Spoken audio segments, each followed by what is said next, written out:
দরজা খুলে দিলেন। আপনার সাথে কিছু কথা বলার ছিল। ও, আসুন। আপনার কি ঘুমে ডিস্টার্ব করলাম? না, আমি কাজ করছিলাম। বলুন, কি বলবেন? আপনি বিয়েতে রাজি হয়েছেন? হুম। কেন? আমি কিছু কথা বলতে চাই আপনাকে। হ্যাঁ, বলুন। আমি সব খুলে বললাম তাকে। বলতে বলতে কখন যে চোখ দিয়ে পানি এসেছে খেয়াল করিনি। আমি চাই না আপনার জীবনটা নষ্ট করতে। আপনি যদি আন্টির কথায় রাজি হন তাহলে আমি এই বিয়ে ভেঙে দেব। এই বলে আমি চলে আসতে লাগলাম। তিনি পিছন থেকে ডাকলো, আমি এই বিয়েতে রাজি। আর এই নিন। একটা রুমাল এগিয়ে দিল। আমি তার দিকে অপলকভাবে তাকিয়ে আছি আর ভাবছি, এত কিছুর পরও তিনি রাজি। আমার হাতে তিনি রুমাল ধরিয়ে চোখ মুছতে বলল, এত কিছুতে আমি তোমার দোষ কোথাও খুঁজে পেলাম না। আমার মায়ের ইচ্ছাই শেষ ইচ্ছা। তুমিও রাজি হয়ে যাও। আমি সর্বোচ্চ দিয়ে তোমাকে আগের মতন করব। একটা মানুষ কিভাবে এতটা ভালো হতে পারে আমার বিশ্বাসের বাইরে। কারণ আজ পর্যন্ত যাদের ভালো ভেবেছি তারাই আসল রূপ দেখিয়েছে। তাই একটা ভয় মনের ভিতরে কুড়ে কুড়ে খাচ্ছে আমাকে। জানেন, আমার আম্মু কিন্তু ডিভোর্সি। জানি না কি কারণ, কে আমার বাবা ছিলেন। আমি আপনাকে বিয়ে করতে চাই, কারণ আপনার তো কোনো দোষ নেই। আপনার আরেকটা সুযোগ পাওয়া উচিত। বাকিটা আপনার ইচ্ছা। আমি চাই আপনি আপনার মতামতকে গুরুত্ব দিতে শেখেন আর ঘুমিয়ে পড়ুন। এসব বিষয়ে আর ভাবতে হবে না। আমিও তারপর চলে আসলাম। ভাবতে ভাবতে কখন যে ঘুমিয়ে পড়েছি জানা নেই। কেমন জানি শান্তি ফিল হচ্ছে। সকালে ঘুম থেকে উঠে ফ্রেশ হয়ে নিচে চলে আসলাম। এসেই আন্টির একই প্যাচাল, কি ভাবলি বল। আমিও বিয়েতে মত দিয়ে দিলাম। কেন রাজি হলাম তার কোনো নির্দিষ্ট কারণ বলতে পারবো না। কেউ জানলে আমাকে নিয়ে সমালোচনা করবে। কারণ 3 দিন আগে ডিভোর্স পেপারে সাইন করলাম আর 5 দিনের পরিচয়ে একজনকে বিয়ে করব। জানি না ভাগ্য আমাকে আর কত দূর অবধি টানবে। আন্টি খুশির ঠেলায় আজই বিয়ে ঠিক করে দিল রাতে। শুভ্র বাড়ি এসে আন্টির পাগলামো দেখে অনেক রাগ করে। সে বলেই দিয়েছে 1 মাসের আগে তিনি বিয়ে করবেন না। আমাকে সে আরও ভালোভাবে চিনতে চায়। আন্টিরও মন খারাপ করে রেখেছে বাচ্চাদের মতো। রাতে ডিনার পর্যন্ত করলো না, দরজা বন্ধ করে রাখলো। শুভ্রও বাধা দিল না। ঠিকই তো, 5 দিনের পরিচয়ে কেউ বিয়ে করে? আমারও কোনো খাওয়ার রুচি হলো না। 1 গ্লাস পানি খেয়ে রুমে চলে আসলাম। এই কয়েকদিনে বুঝতে পারছি আমি আর আগের মতো নেই। আঘাত পেতে পেতে পাথর হয়ে গেছি। আমি যে আরিয়ান ও হৃদয়ের উপর রিভেঞ্জ নেব অতটা সাহসও আমার নেই। কারণ আমি মেয়ে। হাজার চিন্তা মাথার মধ্যে আসলেও তা বাস্তবায়ন করা খুবই কঠিন। মেয়ে মানেই সব কিছুর হাসির আড়ালে লুকিয়ে রাখা, যা ছোটবেলা থেকেই করে আসছি। হঠাৎ গেট খটখটের আওয়াজ আসলো। আমি গেট খুলে দেখলাম শুভ্র এসেছে। আমিও ভিতরে আসতে দিলাম। তিনি নাকি কিছু কথা আমাকে জিজ্ঞেস করবেন। জি বলুন, আমার সম্পর্কে কি জানতে চান? আসলে একটা মেয়ে এত কষ্ট পাওয়ার পরও এতটা শান্ত কি করে থাকতে পারে বলতে পারেন, যেন কিছুই হয়নি। আমি তার কথা শুনে ফুল হাতা জামার হাত গোছাতে লাগলাম কনুই পর্যন্ত। উঠিয়ে তাকে দেখালাম। তিনি আমার হাত দুটো দেখে অবাক ভঙ্গিতে তাকিয়ে আছে। এগুলো কিভাবে হয়েছে আপনার? আপনাকে তাহলে পুরো ঘটনাটা বলি। পূর্ণিমার রাতে হঠাৎ আমার মায়ের প্রসব ব্যথা ওঠে। তখন কিছু কুসংস্কার ছিল এই রাতটা নিয়ে। কেউ গর্ভবতী নারীকে নিয়ে বাইরে যেতে চায় না। আব্বু যখন বাড়িতে ফেরে তখন অনেকটা দেরি হয়ে গেছিল। খুব তাড়াতাড়ি এসব বিপত্তি সরিয়ে আম্মুকে একটা ক্লিনিকে ভর্তি করা হয়। পরিচিত ডাক্তার ছিল, তিনি আম্মুর ডেলিভারি করেন। কিন্তু আম্মু আর সেই দিন চোখ খুলল না। আমাকে জন্ম দিতে গিয়ে তিনি মারা গেলেন। আব্বু আমাকে সহ্য করতে পারতো না, কারণ আব্বুর লাভ ম্যারেজ ছিল। তিনি ভেবেছিলেন আমার জন্যই আম্মু মারা গেছে। তার কিছু মাস পর আব্বুকে জোর করে বিয়ে দেওয়া হলো। মেয়েটা ছিল গরিব। সব মেনেই বিয়ে করলেন আব্বুকে। আব্বু তার কয়েকদিন পরই আর্মিতে যোগ দিলেন আর আমি বড় হতে লাগলাম। যখন ক্লাস 9-এ পড়ি তখন থেকে সৎ মায়ের অত্যাচার শুরু হলো। আগেই হতো, শুধু দাদুর জন্য কিছু করতে পারিনি। তিনি মারা যান। আমি কোনো অন্যায় করলে একটা শাস্তি ছিল, তা হলো গ্যাসে খুন্তি গরম করে আমার হাতে চেপে ধরতো।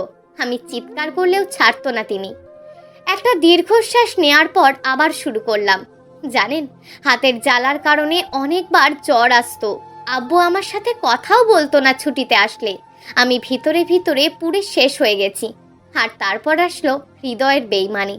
আমি এর মাঝে একবার সুইসাইড করারও ট্রাই করেছিলাম, বাট আমার বোন শশীর জন্য করতে পারিনি। এখন আমার এক অবস্থা, হাজার অত্যাচার করলেও আমি সবার মাঝে হাসতে শিখে গেছি। আমার জীবনে শুনে আজ আমি কাঁদলাম না, কিন্তু তার চোখের দিকে তাকিয়ে দেখলাম কয়েকবার গড়িয়ে পড়েছে পানি। তিনি আর এক সেকেন্ডের জন্য আমার রুমে দাঁড়ালেন না, কারণ আমি বুঝতে পারলাম না, হয়তো এখনো তিনি আমাকে ঘৃণা করবেন। সেই রাতেও আমার চোখে ঘুম নামক জিনিসটা আসলো না। আচ্ছা, আমি সত্যি অপয়া না হলে এত কষ্ট আমাকেই কেন দেখে? সকালে ঘুম ভাঙলো দরজা খটানোর শব্দে। তাড়াতাড়ি উঠে দেখি আন্টি। তিনি একটা নতুন জামদানি শাড়ি আর কিছু জুয়েলারি আমাকে দিয়ে জলদি পরে আসতে বললেন। আমি কিছুই বুঝলাম না। তাকে কিছু বলার আগেই তিনি ছুটলেন। বিছানায় কিছুক্ষণ বসে চিন্তা করলাম কেন এমন করলো। তারপর বাথরুমে গিয়ে ফ্রেশ হয়ে শাড়ি গহনা পরে নিলাম। এবার নিচে যাব, কেমন জানি লাগছে। হাজার সংকটবোধ দূর করে নিচে গিয়ে আমি অবাক, কারণ শুভ্র বরের বেশে বসে আছে পাশে যত সম্ভব কাজী। আন্টি মিষ্টি রাখলেন, আমাকে দেখে নিচে নামিয়ে আনলেন এবং শুভ্রর পাশে বসিয়ে দিলেন। শুভ্রের দিকে তাকালাম, তিনি একটা মুচকি হাসি দিলেন। সকাল সকাল করে বিয়েটা সম্পূর্ণ হয়ে গেল আমার। যে শুভ্র 1 মাস টাইম নিয়েছিল, সেই শুভ্র একটা দিন যেতে পারলো না, বিয়ে করে নিলেন। একবারও জানানোর প্রয়োজন বোধ করলেন না। আন্টি তো মহা খুশি। সকালে বিয়ের কারণে আমি চেঞ্জ করে আন্টির হাতে হাতে কাজ করতে লাগলাম। কেমন জানি আজব লাগছে। কিছুক্ষণ পর নিজের রুমে এসে গেট বন্ধ করে দিলাম। বুকের মধ্যে যেন ছিঁড়ে খাচ্ছে। এখন কেন মনে হচ্ছে বিয়েটা না হলেই ভালো হতো। আমি আরিয়ানকে যে বড্ড ভালোবাসি। যতই তিনি আমার প্রাক্তন হোক না কেন, হাজার অন্যায় করুক, ভালোবাসায় তো ধোঁকা পাওয়ার পর আবারও কাউকে ভালোবেসেছিলাম আমি। আজ সেই দিনের মতন কষ্ট হচ্ছে। সেদিন রাতে আরিয়ান তার রুম থেকে ধাক্কা দিয়ে বের করে দেয়, সেখানে অন্য নারীর সাথে সারা রাত কাটায়। তার দরজার পাশে আমি বসেছিলাম। না, আমি তো কম চেষ্টা করিনি তাকে পাওয়ার, সংসারটা টেকানোর। কেন সব সময় সংসার টেকানোর ভার মেয়েদেরকেই দেওয়া হয়? কেন মানিয়ে নিতে শিখিয়ে দেয়? এসব ভাবতে ভাবতে বিছানার সাথে শরীর এলিয়ে দিলাম। তার কিছুক্ষণ পর ঘুমের দেশে পা রাখলাম। আজ সব ক্লান্তি এতই ছিল যে যখন ঘুম ভাঙলো তখন বিকেল। বাইরে আন্টি টেনশনে পাগল হয়ে উঠেছে। শুভ্র বাড়িতে ফেরেনি। আমি গেট খুলে আন্টির কাছে যেতে না যেতেই তিনি ছটফট করে উঠলেন। খুব কষ্টে সামলালাম।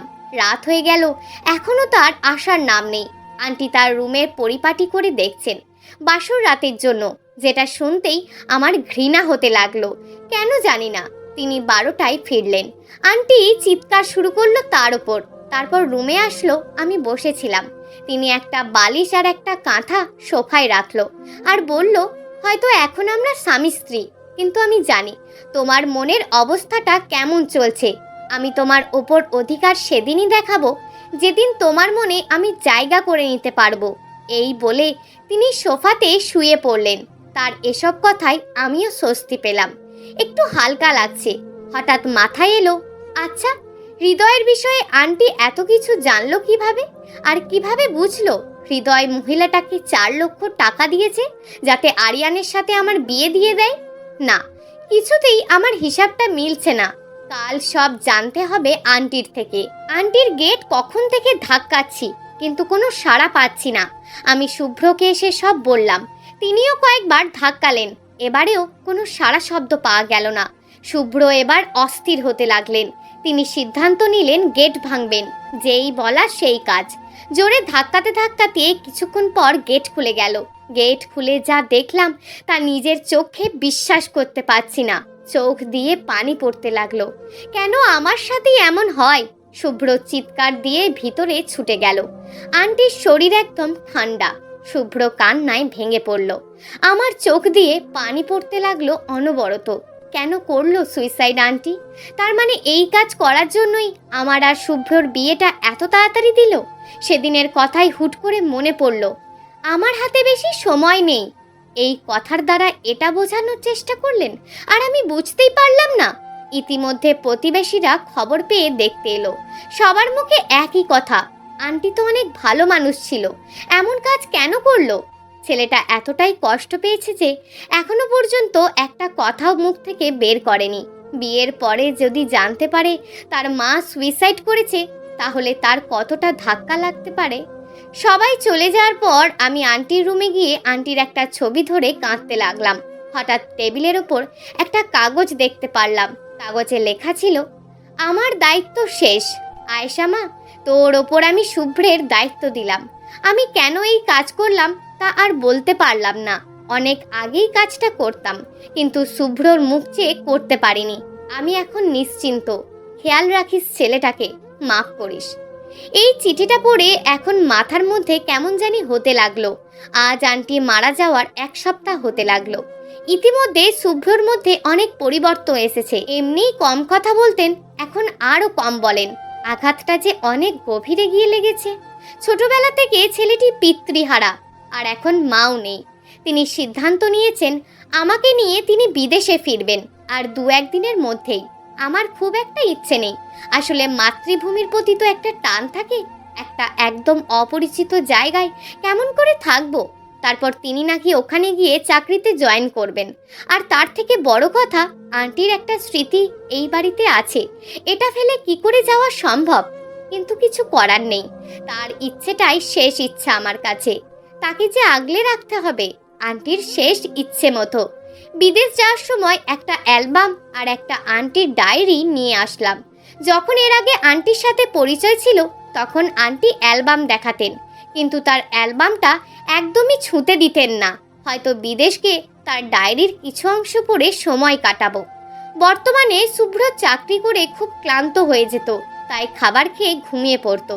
এটাই ছিল তার রুটিন। মাঝ রাতে তাকে ফুঁপিয়ে ফুঁপিয়ে কাঁদতে শুনেছি। হয়তো তার মধ্যে একটা প্রশ্ন ছিল, কেন করলো এমন মা? আর আমার মধ্যে এতটুকুই পরিবর্তন হয়েছে যে আমরা একে অপরের বেডে ঘুমাই, এর বেশি কিছুই না। এমনি একদিন রবিবার ছুটির দিনে শুভ্র ব্রেকফাস্ট করে সোফায় বসে টিভি দেখছে। হঠাৎ তার নজর গেল সেই অ্যালবামে। তিনি টিভি বন্ধ করে অ্যালবাম নিয়ে ঘাঁটাঘাঁটি করছেন। তার মায়ের ছবি দেখতেই তিনি বুকে জড়িয়ে কাঁদতে লাগলেন। আমি বুঝতে পেরে তার পাশে গিয়ে বসে তার কাঁধে হাত দিলাম। তিনি আমাকে জড়িয়ে ধরলেন। এই প্রথম তিনি আমাকে জড়িয়ে ধরলেন আর কাঁদতে লাগলেন। আমিও আর বাধা দিলাম না। আমাদের মধ্যে স্বামী স্ত্রী ভাবটা আস্তে আস্তে এখন প্রপারলি আমরা স্বামী স্ত্রী। যে কেউ একজন ডিভোর্সি নারীকে এতটা ভালোবাসতে পারে তা আমার জানা ছিল না। তিনি রাতে বসে ফোন ঘাঁটছেন। আমি এসে বললাম, এখনো ফোন ঘাঁটছেন? আরে একটা গল্প পড়ছি। আপনিও গল্প পড়তে ভালোবাসেন? তুমি? আমিও। আচ্ছা, এবার ফোন রাখেন, আর ফোন নাড়াবেন না। চলুন ঘুমান। তুমিও ঘুমাও? সত্যি তো? সরি বউ, চলো আমিও ঘুমাবো। তার এমন কাণ্ড দেখে আমার হাসি পেল। তাকে জড়িয়ে ঘুমিয়ে পড়লাম। আন্টির ডায়েরিটা পড়ে খুবই কষ্ট লাগলো। শুভ্রের বয়স যখন মাত্র 1 মাস, তখন আন্টি ধর্ষিত হয়। তার জন্য আঙ্কেল আন্টিকে ডিভোর্স দেয়। অল্প বয়সে এত বড় ধাক্কা পেয়ে আন্টি মানসিক রোগী হয়ে গেছিল। তাকে মানসিক হাসপাতালে ভর্তি করা হয়। আর শুভ্রকে বড় করে তুলেছিল তার নানু। যখন ওর বয়স 9 মাস, তখন আন্টি সুস্থ হয়ে কিছুটা স্বাভাবিক হয়। তারপরও 2 বার সুইসাইডের চেষ্টা করেছে ধর্ষণের বিবরণ মনে পড়লে। তিনি কখনোই শুভ্রকে জানতে দেননি, যাতে সে ধর্ষিতা মা হিসেবে চোখে না দেখে। এই দেশে তার মাকে নিয়ে কিছু শুনতে হয়, তাই তাকে বিদেশে পাঠিয়ে দেয়।